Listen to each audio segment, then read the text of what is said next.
The, First, the topic is tonsillitis. In this topic, we deal about the anatomy, types of tonsillitis, that is acute tonsillitis and chronic tonsillitis, some part of the diphtheria, fossil diphtheria, peritonsillar abscess, tonsillar cyst, and tonsillolith, and some complication of the peritonsillar abscess. Okay.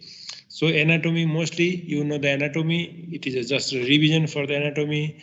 Tonsil are the large lymphoid tissue situated in the lateral wall of the oropharynx. So it is the large, it is the largest lymphoid follicle, lymphoid tissue. They form the lateral part of the Waldeyr's ring. So tonsil occupies the tonsillar fossa. It is the tonsillar fossa between the palatopharyngeus. This is the palatopharyngeus and the palatoglossal fold. Anteriorly there is a palatoglossal fold, and posteriorly there is palatopharyngeal folds. So in between these folds, the tonsil lie in the tonsillar fossa. So tonsil has got two surface, medial and lateral, two border, anterior and posterior, two pole, upper and lower, two deployment fold, that is plica triangularis in upper part and tricha semilunaris in the lower part. One cleft, intertonsillar cleft, and medial surface is covered by squamous epithelium, present around 15 to 20 small holes, which is known as the clefts of the tonsil. The small fenestration seen on the tonsillar surface, which is known as the clefts. And among them, one is the largest, which is known as the crepta magna. Now, this question is frequently asked in the Viva. What makes the tonsillar bed of the tonsil? How it comprises? First is from inside out, it is a loose alveolar tissue. There is a soft tissue, and then the paratonsillar vein adjacent to the loose tissue, and then superior constrictor muscle, and pharyngobasilar fossa, buccopharyngeal fossa, then styloglossus, glossopharyngeal knob, facial artery. This is the facial artery, medial pterygoid muscle, angle of mandible. This is the mandible, and submandibular salivary gland, and the parotid, and the submandibular salivary gland. This forms the bed of the tonsil. Blood supply, this question is also frequently asked. What is the main blood supply? It is the tonsillar branch of the facial artery, tonsillar branch of the dorsal lingual artery, and ascending palatine branch of the facial artery. So this among them, the main blood supply tonsil gets from the tonsillar branch of the facial artery. Now come to the disease, acute tonsillitis. The tonsillitis is divided into infection of the tonsil is known as the tonsillitis, and this tonsillitis is divided into acute and chronic. Acute tonsillitis, it is the mainly disease of the childhood, but it can also seen in any age group, mainly in the adults, and may occur primarily as infection of the tonsil. Tonsil ko matra infection pani huncha, or may secondary occur as a result of upper respiratory tract infection following the viral infection. So first there will be viral infection, upper respiratory tract infection huncha, viral infection huncha, then the tonsil will be infected. So organism most commonly MCQ आयो, beta hemolytic streptococcus most common, staphylococcus less commonly, H. influenzae and pneumococcal infection. The part played by virus in acute tonsillitis is unknown. So predisposition is the virus, but the acute tonsillitis, the role of virus in acute tonsillitis is doubtful. So pathology, the process of inflammation originate within the tonsil, and is first there will be hyperemia, then there will be edema, and then there will be lymphoid follicle change into the small abscesses. Small pus point can be seen small pointed pus are seen in this crepes of the tonsil. So there will be first there will be hyperemia, there will be edema of the tonsil, and then there will be pus formation in the crepes.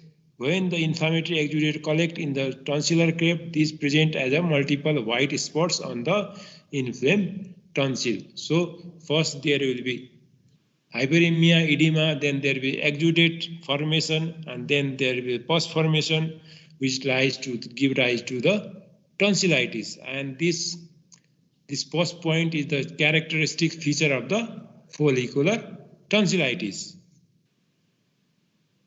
So types of tonsillitis. Acute is divided into 4 types, and chronic is divided into 3 types. Acute catarrhal, acute follicular, acute membranous, and acute parenchymatous. Now come to the one. Catarrhal. When tonsil are inflamed as a part of generalized infection of the oropharyngeal mucosa, it is known as the catarrhal tonsil. It is not only the tonsil, whole of the oropharynx is congested and edematous. Red, congested and edematous. It is a part of the upper respiratory tract infection. So when the tonsil is involved in the upper respiratory tract infection, it is known as the catarrhal tonsillitis, along with the other structure of the oropharyngeal mucosa. So follicular tonsillitis infection spread into the crepes, which become filled with the purulent material. There will be pus formation, small dot-like pus formation present at the opening of the crepes as a yellowish spot. So this may be yellowish, whitish, or yellowish dot-like infection. Pus, we call it as a pus point. The crepes are filled with the whitish or yellowish spots, and that is the characteristic feature of the follicular tonsillitis. And when these yellowish dots are quiescence, sometimes this exudate from the crepes may quiescence to form the membrane over the surface of the tonsil.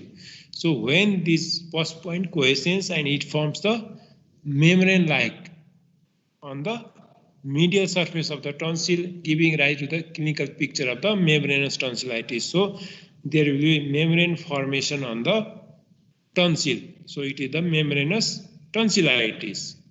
And when the whole of the tonsil is enlarged, uniformly congested, swollen, it is known as the acute parenchymatous tonsillitis. All the tissue of all the deeper or outer mucosa plus parenchyma all involved, then it is known as the parenchymatous tonsil. Here the right tonsil, this is the right tonsil is enlarged, and this is the known as the parenchymatous tonsillitis.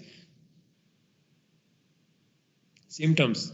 General symptoms is discomfort in the throat discomfort, difficulty in swallowing, generalized body ache, fever 38 to 40 degrees centigrade, and sometimes referred pain, and there is a thick voice. There is change of voice, or there is a thick voice is present. Right? So sign. The breath is photoid, this foul smelling breath, and tongue is coated. It is coated. There is a hyperemia of the pilar, soft palate, and the uvula.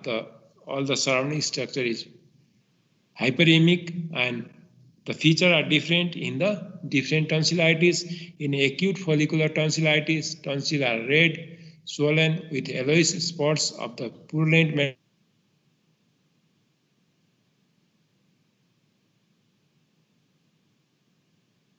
of the different crepes of the tonsil. So there is the pus point is seen on which fills the small crepes of the whole of the tonsil. That is known as the follicular tonsillitis. That is the characteristic of the follicular tonsillitis. And in acute membranous tonsillitis, there is a whitish membrane on the medial surface of the tonsil, which can be easily whipped away with a swab. We can remove the membrane on the tonsil if it is a membrane of the acute membranous tonsillitis. So acute membranous tonsillitis is the differential diagnosis of the diphtheria. We have to separate between the membrane of the diphtheria with that of the acute membranous tonsillitis. Membrane of the acute membranous tonsillitis. There is a different diphtheria. It is a fatal condition.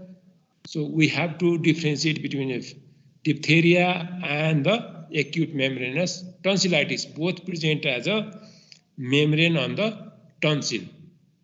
Right?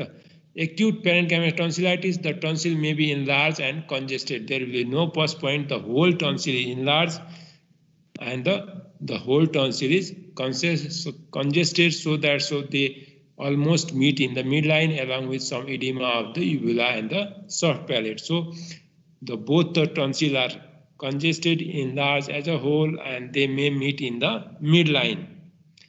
And the other characteristic feature of the acute tonsillitis is a jugulodigastric lymph node are enlarged, level 2, and they are tender also. So there will be tender lymph node which is present usually at the level 2 upper jugulodigastric lymph nodes. So we have to investigate, we have to do the history, physical examination, complete blood count which shows the leukocytosis, blood smear, throat swab and culture. Basically throat swab to differentiate between the diphtheria and the other tonsillitis, main bone marrow aspiration to differentiate between the lymphoma and Paul Bunner test and monospot test for the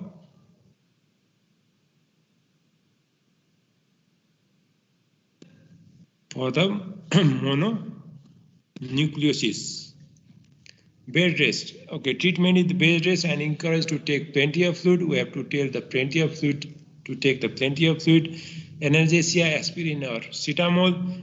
Antimicrobial penicillin is the drug of choice. अब यसमा चाहिँ MCQ आउँछ. What is the drug of choice for the tonsillitis? Streptococcal भएर चाहिँ we have to give the penicillin is the drug of choice. Usually it is the penicillin अहिले पाउँदैन, amoxicillin usually amoxicillin are given nowadays. If the patient is allergic to penicillin, we can give the erythromycin for 7 to 10 days.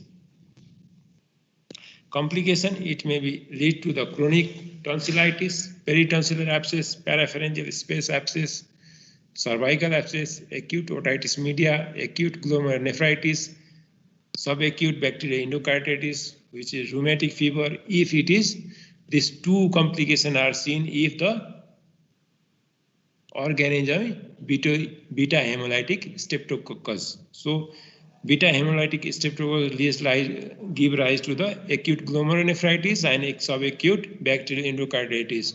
So if the child comes to OPD with the tonsillitis, we have to give the antibiotic so that we can treat we can prevent the complication of the beta hemolytic streptococcus, that is the acute glomerulonephritis and subacute bacterial endocarditis. यो दुईटाबाट बच्नको लागि पनि we have to prescribe the antibiotics which is sensitive to beta hemolytic streptococcus. Other complication, there may be laryngeal edema or septicemia in advanced cases, but nowadays these all complications, these are not usually seen due to the antibiotic coverage.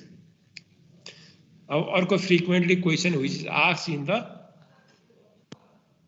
Viva, it is the differential diagnosis of white membrane on the tonsil. What are the differential diagnoses? First is the membranous tonsillitis, other is diphtheria tonsillitis, Vincent angina, infectious mononucleosis, Paul Bunner test गर्ने हामीले यो छुट्याउनको लागि infectious mononucleosis, agranulocytosis, leukemia, aphthous ulcer, multiple aphthous ulcer, maybe malignancy, traumatic ulcer, and candidal infection of the tonsil. Among these, this diphtheria and membranous tonsillitis must be differentiated. Okay, difference हुन्छ भन्दाखेरि the membrane of the membranous tonsillitis can be easily peeled off. We can swab the membranous tonsillitis ko membrane, and diphtheria ko, if you try to peel off, it will bleed, and it cannot be easy to peel off the membrane. Other is the membrane tonsillitis. There is a membrane is only on the tonsil, but in diphtheria the membrane will be in whole of the oropharynx. Soft palate ma huna sakcha, posterior pharyngeal wall ma, Hahn, anterior tonsillar pillar ma, all will be involved in the diphtheria membrane. Other difference is the diphtheria is a fast spreading. If it is not treated, it is fast spreading and it aggressive. So one day you see membrane on the tonsil, and other day it will be involving the other area. So it is an aggressive disease. It will be involved in other area also in the advanced stage. So some part of the fossil diphtheria, it is acute specific infection. Gram positive bacilli, Corynebacterium diphtheria. It is a Chinese letter pattern. It is a Chinese letter pattern, and Corynebacterium diphtheria. It is spread by droplet infection. Incubation is 2 to 6 days, and some person are carrier of this disease, that is, they harbor organism in their throat but have no symptoms. So these carriers causes the spread of the diphtheria. Clinical feature: children affected more, no age group immune, involve the oropharynx. There is a grayish, whitish membrane on tonsil, soft palate, posterior pharyngeal wall, and there is it involves the whole of the oropharynx. The membranous tonsillitis involves the tonsil only. In the diphtheria, the membrane is grayish, whitish membrane is on the tonsil, soft palate, posterior pharyngeal wall, and there is a lymph node, whole of the lymph node, cervical lymph node enlarged and giving rise to the swelling of the neck, which is known as the bull neck appearance. The whole of the neck will be swollen due to the multiple lymph node enlargement along the neck. The patient is ill looking and toxic, and fever is more than 38 degrees centigrade. You can see the tonsil membrane on the tonsil also, and this the posterior pharyngeal also. This necrotic, and this is अर्को कुरा चाहिँ नि membranous tonsillitis membrane will be whitish, and in this case there will be dirty white. The dirty, like there is a foul smelling dirty जस्तो हुन्छ, अलिकति कालो खैरो grayish जस्तो हुन्छ. The membrane will be grayish in the diphtheria but whitish in the membranous tonsillitis. So complication, exotoxin by this Corynebacterium diphtheria toxic to the nerve and heart. There may be lead that may lead to the myocarditis, cardiac arrhythmia, acute circulatory failure. The patient may die with the cardiac complication. That is the myocarditis, cardiac arrhythmia, and acute circulatory failure. Neurological complication appear few weeks later. If the patient survives, it is the paralysis of the soft palate, diaphragm, or the ocular muscles. So larynx, diphtheria membrane can cause the airway obstruction. If the membrane is spread to the larynx, they may cause the airway obstruction. So diphtheria is a fatal condition. We don't have to wait for the culture and report. We suspect. If it is highly suspicious, then we can start the antitoxin. Antitoxin is dose. The dose is depend on the duration and severity of the disease. It is given intravenous infusion in saline over 6 minutes after the sensitivity test.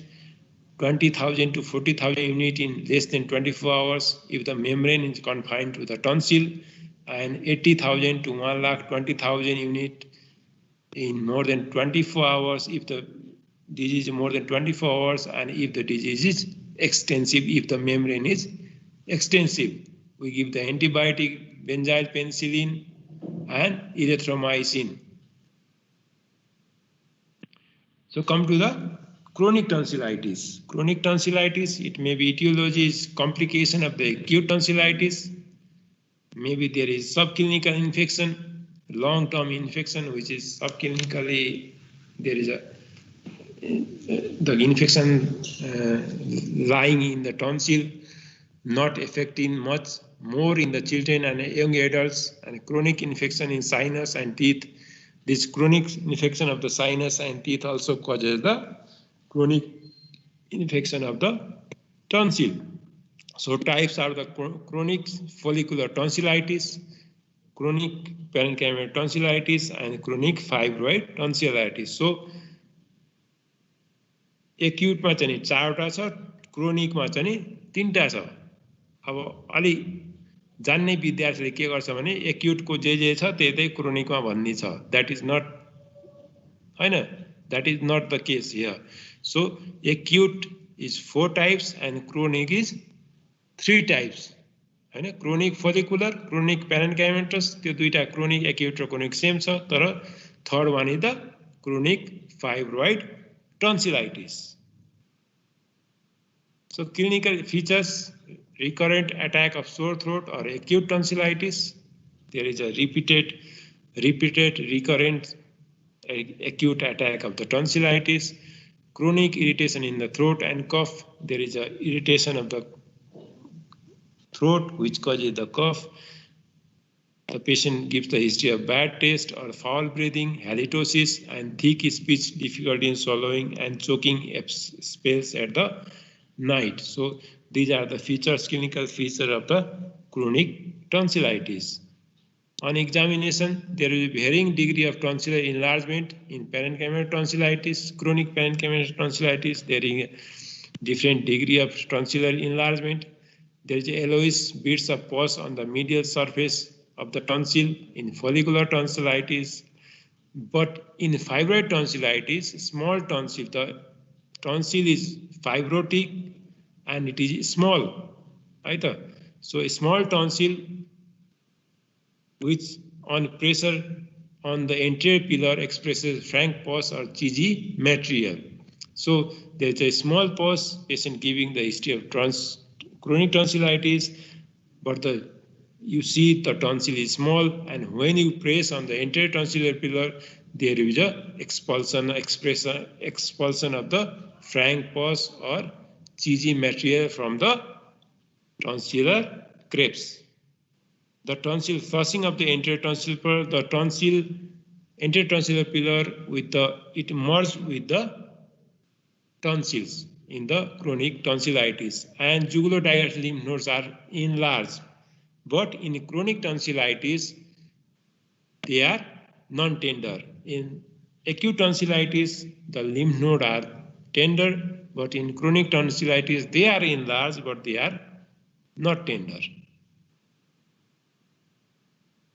Conservative treatment of the coexisting infection like sinusitis, rhinitis, any teeth infection carries teeth, we have to treat, attention to the general health, we have to give the attention to general diet, and the surgical management is the tonsillectomy. So complication of the chronic tonsillitis: peritonsillar abscess, parapharyngeal abscess, intratonsillar abscess, tonsillolith, tonsillar cyst, rheumatic fever, and acute glomerulonephritis. Tonsillolith, it is the calculus of the tonsil. The calculus, the stone formation will be in the crepes of the tonsil. What is the mechanism? There is a chronic tonsillitis, the crepes are blocked, retention of the debris, inorganic salt and calcium is deposited, and there is a formation of the stone which enlarge and ulcerate the tonsil. Right? It is common in adult. Local discomfort and foreign body sensation. Diagnosis, we can diagnose by palpation or gritty feeling on probing. We can palpate, it is a gritty feeling on palpation or the probing. Treatment is removal of the tonsil or tonsillectomy. Intertonsillar abscess, accumulation of the pus within the substance of the tonsil. there is a blockage of the crepes, acute follicular tonsillitis, there will be local pain, dysphagia, tonsil are red, swollen, and treatment is acute antibiotics and drainage of the abscess, or we have to take out the tonsil in tonsillectomy. Tonsillar cyst, it is the blockage of the tonsillar crepes. The tonsillar crepes is blocked. Oh, there is a yellowish swelling over the tonsil. Oh, often symptomless and it can be easily drained. And there is a lingual tonsillitis, and so in rare cases, lingual tonsillitis, there will be acute lingual tonsillitis, hypertrophy of lingual tonsillitis, and there may be abscess formation in the lingual tonsil. Right? Now the other important topic is the peritonsillar abscess, which is also known as the quinsy. Right? What is quinsy? So it is the peritonsillar abscess or the quinsy. It is a collection of the pus between the fibrous capsule of the tonsil, usually at the upper pole, and the superior constrictor muscle of the pharynx. So it is the peritonsillar space. Peritonsillar space भनेको चाहिँ नि, it is the capsule of the tonsil, the space between the capsule of the tonsil and the superior constrictor muscle. यो पनि भाइमा सोधिन्छ. So usually the pus will be collected in the upper pole of the tonsil. So there is a space between the fibrous capsule and the superior constrictor muscle, which is known as the peritonsillar space. And if there is a pus collection, that is known as the peritonsillar abscess. It usually occurs as a complication of the acute tonsillitis, or it may apparently arise de novo with no preceding tonsillitis. It may follow after the tonsillitis, or there may be de novo abscess formation in the peritonsillar space. Bacteriology, the bacteriology of acute tonsillitis and peritonsillitis is different although one is complication of the other. So the peritonsillar abscess is the complication of the acute tonsillitis, but the organism is different. So in bacteriology of the peritonsillar abscess, there is a mixed flora with multiple organs, both aerobic and anaerobic. So we have to give the antibiotic which covers the aerobic and anaerobic infection. So clinical feature, usually the patient is fit and young adults, prior history of repeated attack of acute tonsillitis, preceded by sore throat for 2 to 3 days, which gradually becomes severe and unilateral. अब यसमा चाहिँ sore throat भइरहेको हुन्छ, पहिला पनि tonsillitis भइरहेको, पेसेन्टले भइहाल्छ नि ठिक हुन्छ भनेर गार्गल गरेर बस्छ घरमा, then that patient develops the peritonsillar abscess. At this stage, patient is ill and fever. अलिकति एडभान्स स्टेजमा the patient will be ill with fever, often headache. There is severe throat pain made worse by swallowing. So there is a throat pain which is become worse by the swallowing, and there may be referred optalgia, pain and swelling in the neck due to the infective lymphadenopathy. The patient voice develops a characteristic plummy voice, which is known as the hot potato voice. So hot potato voice, or koi MCQ aaya, hot potato voice is seen in the peritonsillar abscess. So sign, patient is ill looking. There will be a fever, often with the severe trismus. Maybe if the tonsillar bed medial pterygoid muscle also, if the medial pterygoid muscle is involved, there will be trismus. Trismus is due to the pain in the throat also. Striking asymmetry, there is a asymmetry between the two sides. It is usually peritonsillar abscess is usually unilateral.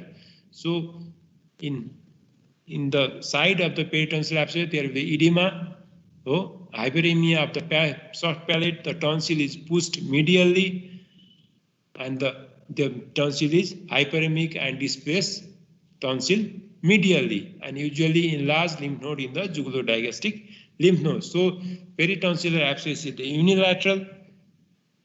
In the side of the peritonsillar abscess, the tonsil is pushed medially, hyperemic, and the soft palate of that side will be edema and hyperemic, and there the jugular-digastric lymph node will be enlarged.